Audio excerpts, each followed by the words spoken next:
anecdote, auparavant, avec les peintures plombées, les enfants avaient tendance à lécher les murs, les rambardes, et cetera, parce qu'en fait, ça a un petit goût sucré.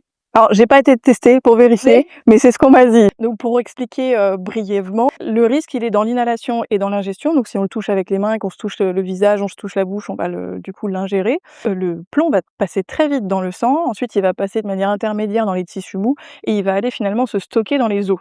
Il va prendre la place du calcium dans les os. Et ensuite, le temps de traitement du plomb par le corps, dans le sang, on est à peu près autour des 30 jours. Ça veut dire qu'au bout de 30 jours après une exposition, le corps aura réussi à évacuer le plomb qui est dans le sang. Et à partir du moment où le plomb est stocké dans les os, il met entre 10 et 30 ans pour l'évacuer. Donc à partir du moment où on a été exposé en forte dose et régulièrement, on peut avoir un risque d'avoir stocké du plomb en profondeur dans les os. Et après, au cours de notre vie, on peut avoir des événements, que ce soit par exemple une grossesse, ça va aller chercher le calcium dans les os, ça peut être en vieillissant, tout simplement, on va avoir des variations. Donc les enfants et les femmes enceintes, on est vraiment sur 2 profils qui sont particulièrement surveillés, parce que c'est vraiment très à risque en fait pour l'organisme.